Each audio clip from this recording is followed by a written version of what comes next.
Attention all SS pensioners, may bagong inilunsad ang Philippine Social Security System para sa mga pensyonadong ito. Kalalabas lamang po niyan.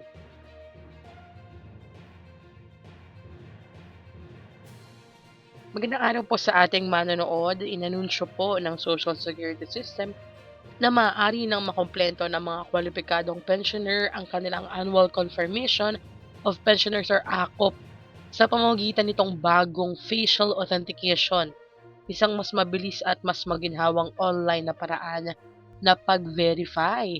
Batay sa inilabas na impormasyon po ng ahensya, ang mga aktibong retirement at survivorship pensioners na nakarehistro sa Philippine Identification System or PhilSys ay maaari nang mag-submit ng inyong ACOP compliance sa pamamagitan ng facial recognition na may liveness verification upang matiyak na ang pensyonado mismo ang nagkukumpleto ng proseso.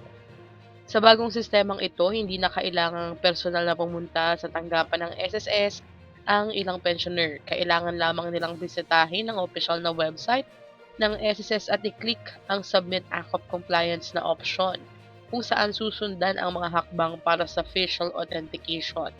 Ang prosesong ito ay gumagamit ng datos mula sa PhilSys upang mapatunayan ang pagkakakilanlan ng pensyonado. Ang ACOP program ay taunang proseso po ng pag-uulat ng mga pensyonado upang matiyak na patuloy silang kwalipikado sa pagtanggap ng kanilang buwanang pensyon.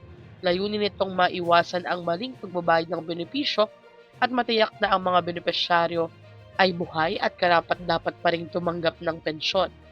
Ayon sa SSS, kabilang sa mga kinakailangang mag-comply sa ACOP ang mga survivor pensioners, total disability pensioners, mga retiree pensioners na naninirahan sa ibang bansa, at mga retiradong pensioners sa Pilipinas na edad 80 years old pataas simula 2024.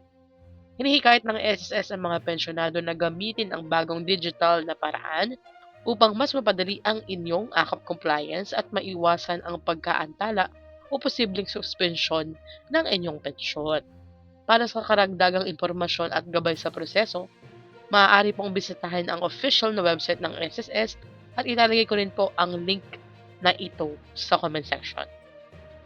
Ano po ang inyong masasabi sa ginawang digital progress or pagbabagong ito na ginawa ng SSS? I-comment na sa baba.